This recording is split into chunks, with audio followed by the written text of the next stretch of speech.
Good morning. Welcome to this conversation, Honorable Chinedu. Good morning, viewers. Yeah, Good morning. yeah. Let's talk about now the North are calling for the southeastern part of Nigeria. If they would allow them go, let them go because Nigeria cannot afford another civil war. What's your take? No, no, please let me remove that assertion. If actually the Northerners are making such statement, there is nothing like Southeast Nigeria in this regard. We are talking about Biafran territory, Biafra as a nation. Biafra is not restricted to Southeast Nigeria. Please let us remove that. So if they are talking about Biafra succeeding from Nigeria finally, they should not be talking about Southeast Nigeria. That is a misnomer, and it should not be correlated. So let me just take that issue the way it stands now. So if actually they have come to that consciousness, well, they should engage their senators to move for a referendum, and act, a law, a bill that will support a referendum to be conducted in Nigeria. That is the way to go, and not just staying there and be making that kind of comment. No, it does not have any impact, you understand, in that regard. So if the Northerners actually mean what they are saying, that Biafra should secede from Nigeria, then it can be done peacefully. Then sponsor a bill that encourages referendum, sponsor a bill, that will see to a referendum be conducted in Nigeria, that will allow every major ethnic groups in Nigeria determine the fate of a nation called Nigeria, since everything has continued to fail. And the North, for some time now, to be very candid, I'm not going to blame everything directly on the political class in the North. I'm going to blame the system, because the Northerners, when you listen to former CBN governor Sanusi, you listen to the one other man, if I can remember his name, he died mysteriously, in the house of I don't know, I can't remember. He has also been agitating, saying that the northern Nigeria should be liberalized, so that they begin to have access to civilization. You're saying the North is not civilized. No, you know what I mean by civilization? Democracy. No, you see, because the North cannot separate religion from politics. That is why it looks like the North are not there. I'm not saying they are not civilized. What I'm saying is that allow education, liberalization of education. You understand? That we encourage the kind of exposure that will attract, development, human resource development in that area. You understand? I think to an extent that was why the former president of Nigeria, Dr. Ebele Goodluck Jonathan, was hammering on education of the northern youth. Yeah, he built schools in the North. Yes, he did. That's what I'm saying. He's trying to introduce a kind of civilization in that angle. That's what I mean. I'm not saying that the Northerners are not civilized or are not. You understand? So, but what I'm saying is that by the time this education begin to, come in the way it's supposed to be, people begin to get educated. It goes a long way, to open the human resources there, they open the economy there, and bring people to consciousness of what they actually need in terms of what democracy is all about. Okay, why the call now? Because Igbo have been under this suppression for a long time. See, my brother, let me tell you, you see, the call is, I see it as cosmetic. The Biafran nation does not need any sympathy from any northerner, even from southwest.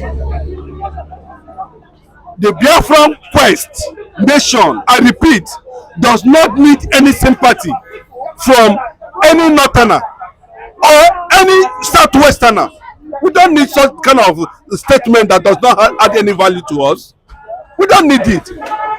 What we are saying is that if they feel that Nigeria has failed completely, they should stop sympathizing with a nation that has been destined, that is connected to divinity. And we don't take that kind of statement.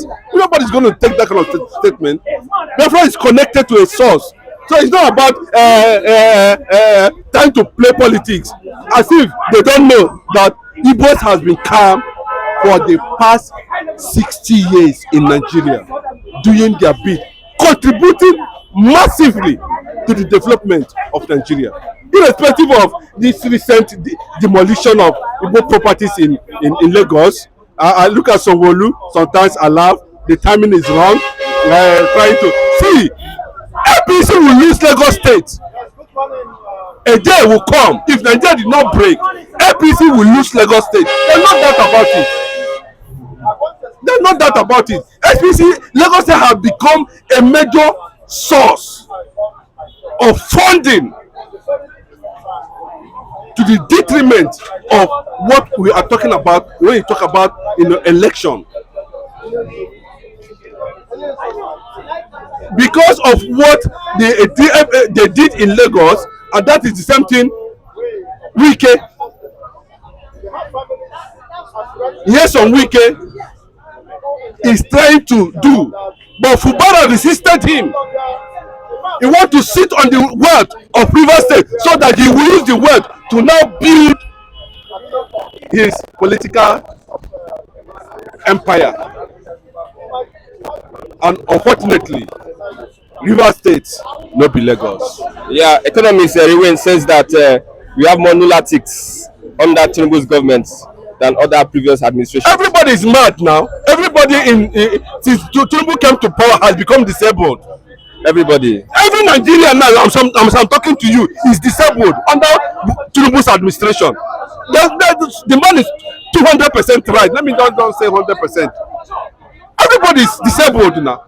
We don't have average class again in the society. This average class that was dying then has totally been eradicated under 6 months of Tinubu's administration. Is it because of the economy or the? Bros, what do you mean because of the economy? Go and see a market woman there.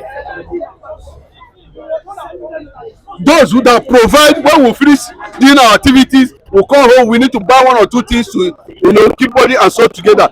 Meet those people there, those market women there, ask them questions.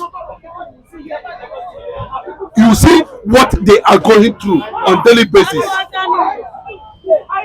So when somebody comes to you to want to buy a bread that's supposed to sell 100 naira in the morning, and in the evening he comes and you are telling the same person that come in the evening that the bread of 100 naira is now 500 naira.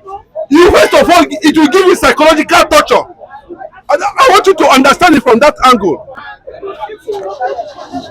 Without any indices, without any, you cannot even, things keep on skyrocketing unnecessarily till date. Many of them are under this loan, these loan companies. They are taking loan and they are indebted. That's what I'm saying now. You see that some major big companies in Lagos State are shutting down gradually. They have finished exhausting their old stock. They cannot be able to afford to stock with the new level of exchange now. So most of them are gradually winding down. Retrenchment, pushing people to the street that is already damaged by the system, by the economy. So that's why you begin to see a lot of Nigerian youth, especially in Lagos, going mad on daily basis, going insane on daily basis. Most of these youths are being forced now to start taking. Of course, the devil knows how to manipulate things. Now they have series of drugs. They take hard drugs. They call it hard drugs. Trying to, cushion the effect of economic depression on their economy personally, on their individual economy, on their family economy, As a person, when you wake up in the morning, you want to go and buy a cup of garri, and you get in there, the woman is telling you that yesterday night they had money. He says 1,000 naira now is a cup of garri. Look at bread, ordinary bread that can be used for breakfast for children. If you don't have 1,500 now, you cannot afford bread, ordinary bread. So why won't people go mad? Look, madness is everywhere now. Nigerians are disabled, and it is continuing. So that assertion, that statement is correct, that Nigerians are going mad on daily basis. The 27.5 trillion naira budget. He also said that Nigerians don't want to know how much they are budgeting. What they want to know is the reduction of the price of goods and services. Rice, beans, all these commodities, when it reduces in price. That's what they want to know. You see, it depends on the economic policies this APC government has embarked on. I don't think they have experts that can, transform the system to a better economic whole. I don't think I'm not seeing any expert in that team currently now. Fela Durotoye. No, Durotoye has derailed. Fela Durotoye, I'm surprised that, is he an economist? Durotoye is just a motivational speaker. I believe that he has some leadership skills. He's not somebody that can. Then, not now. I see him as somebody who can provide, who has leadership skills in him, but not now anymore, because he has disappointed a lot of us. This is somebody that would have run on his own as president. Continue to push. Don't join these people to. Oh, okay, now what has he contributed? Is the civil administration not going down? It's going down. So these are individuals we are. You can't see somebody like Sarah reporter Shore messing himself up to that extent. Mugalu, one of Mugalu. Case to Mugalu is outstanding. These are the kind of people, when we see them, we know that these guys have something upstairs. People like Peter B, these are the men that when we see them, we know that they have something upstairs to offer. When people of you were saying it, this is what we need to do, this is what we need to do, this is what they were seeing it as a threat. Now, instead of the APC-led government to embrace these talents, these individuals, they are busy using court to destroy labor, to remove PDP. Is that the government? You are creating more problem for yourself. So the fact remains that this government is pushing Nigerians, especially to the youth, to madness. Especially the level of taking of drugs has increased also. Okay. And that is why people are saying that this government, they should sit up and know what to do on time before it is too late. Thank you very much.